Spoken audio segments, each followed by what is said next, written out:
Okay. नमस्कार, मैं सुप्रिया। आप देख रहे हैं न्यूज़ 39। आप देख सकते हैं हमारे साथ चार्टर्ड अकाउंटेंट भी जुड़ चुके हैं और इनसे हम बजट पे बात करेंगे। जो बजट इस समय निकाला गया है और 12 लाख जिनकी सैलरी है और उनका जो है जो इनकम टैक्स है वो नहीं काटा जाएगा। सर, क्या कहना चाहेंगे इस पर? मैम, ये अभी तक का तो सरकार का सबसे बेहतरीन बजट है। 12 लाख रुपए तक की इनकम पे कोई टैक्स नहीं होना, ये बहुत देर की एक मिडिल क्लास की एक डिमांड थी, तो ये बहुत लोगों को एक रिलीफ मिलेगा। ओवरऑल हम बात करें, जो एक सालाना जो अपनी इनकम पे 70,000 रुपये एक्स्ट्रा टैक्स देता था 12 लाख की इनकम तक, अब वो उसको सेव कर पाएगा। उसके अलावा सीनियर सिटीजन की भी एफडी के इंटरेस्ट पे 40,000 लाख की गई है। टीसीएस में के कंप्लाइंस भी काफी इजी किए गए हैं। कस्टम ड्यूटी में भी काफी राहत दी गई है। अगर हम बात करें बाकी सेक्टर्स की, तो टूरिज्म डेस्टिनेशंस पर भी उन्होंने बात की है। आर्टिफिशियल इंटेलिजेंस को के लिए भी उन्होंने इस बार बजट में कुछ बात की है। तो ओवरऑल ये बेहतरीन और बढ़िया बजट है। सर, जिस तरह से आम लोग की लाइफ में हम शॉपिंग वगैरह करते हैं सब कुछ, ये इस पे बजट का आप बताएंगे कि आम आदमी यहाँ पे कर सकते देखिए, अल्टीमेटली इनकम टैक्स की सेविंग होगी, तो जो उसकी सेविंग होगी तो वो कहीं ना कहीं शॉपिंग या अपने जो घर के मेन नेसेसरी खर्चे हैं उसी में यूज करेगा। तो अल्टीमेटली डायरेक्ट टैक्स की जो जो अपना बजट की लिमिट जो बढ़ाई गई है अपनी जो टैक्स स्लैब्स की, तो कहीं ना कहीं वो एक आम आदमी को ही उसकी सेविंग मिलेगी। जिस तरह से घर घर में पानी की योजना अपनाई गई थी और वो आप मतलब आप बताएंगे कि वो चल रही है? बिल्कुल, जल शक्ति जीवन के जो था उसको भी बढ़ा के 2028 तक की गई है। इस गवर्नमेंट ने बोला है कि अल्टीमेटली पानी हर घर में पहुंचना चाहिए, गाँव-गाँव तक। सर, क्या कहना चाहेंगे जिस तरह से ये बजट पे आज यहाँ पे बातचीत चल रही है?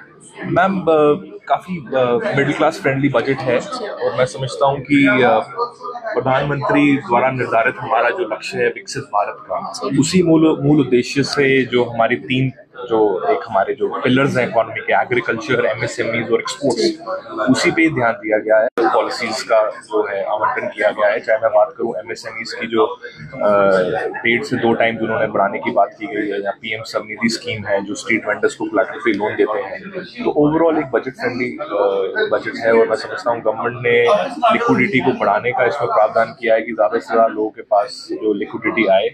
और आप देखिए कि अगर 12 लाख तक आपको कोई टैक्स नहीं देना है तो काफी ज्यादा हाउस होल्ड कंजम्पशन जो है उससे बढ़ेगी और सेविंग्स भी लोग करेंगे। तो ओवरऑल एक मिडिल क्लास फ्रेंडली बजट और ग्रोथ ओरिएंटेड बजट है। जी सर, जिस तरह से लोग जो अपनी आम जो शॉपिंग करते हैं जो लोअर उस पे हैं, तो उनके लिए आप मतलब ये बजट कैसा रहेगा? देखिए, इसमें एक चीज़ है कि सरकार का एक राह है कि एम्प्लॉयमेंट सरकार ने बढ़ानी है। उसी की अंतर्गत उन्होंने लोन्स का आवंटन किया कि ज़्यादा से ज़्यादा लोग जो हैं वो अपना व्यवसाय करें और एम्प्लॉयमेंट जनरेट करें। जहाँ तक बात अगर कुछ स्पेसिफिक्स की बात करूं तो जैसे फ्लैट टीवी है उस पर गवर्नमेंट ने ड्यूटी बढ़ाई है, उसका कीमत बढ़ जाएगा।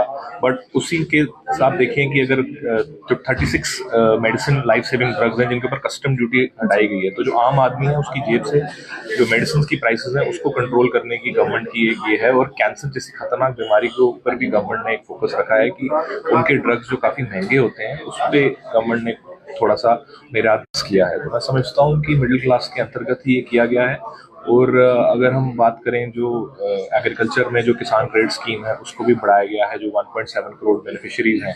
तो मैं समझता हूँ कि लोअर तबके के लिए तो बहुत ही अच्छी एक बजट है। और इनकम टैक्स का जो बिल नेक्स्ट हफ्ते आएगा, मैं समझता हूँ उसमें और भी कुछ अनाउंसमेंट्स होंगी, तो जरूर अपेक्षा है कि और भी चीज़ें निकल के आएंगी।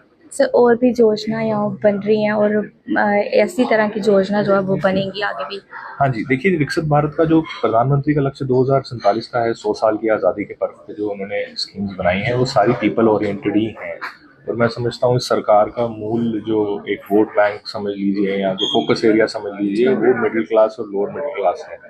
तो ऐसी स्कीम्स लाना जिनसे जैसे पीएम स्वनिधि स्कीम की बात करूं तो स्ट्रीट वेंडर्स जो हैं उनको 10,000 का जो लोन है वो एक अच्छी बेनिफिट है, जिसमें कैशबैक का प्रावधान भी है। तो मैं समझता हूँ कि सरकार एक स्ट्रीट वेंडर से लेके इंडस्ट्रियलिस्ट तक के बारे में सोच रही है। तो जरूर सरकार चाहती है कि भागीदार बने हर एक लोग अपने देश की प्रगति में। मैं समझता हूँ कि आने वाला कल हिंदुस्तान का अच्छा होगा जैसे पॉलिसी निकलेगी। Thank you sir. तो जैसे कि आपने देखा कि यहाँ पे बजट पे जो बात की गई या बीजेपी सरकार की तरफ से एक बड़ा तोहफा जो है वो लोगों को दिया गया है कि अगर आपकी जो सैलरी है, अगर आपकी सैलरी 12 लाख से ज़्यादा है तो आपका मतलब जो इनकम टैक्स जो कटता था वो अब नहीं कटेगा। ये काफ़ी बड़ी सौगात जो है आप सबके लिए है। आप सब इसके भागीदार बने और देखते रहिए न्यूज़ 39।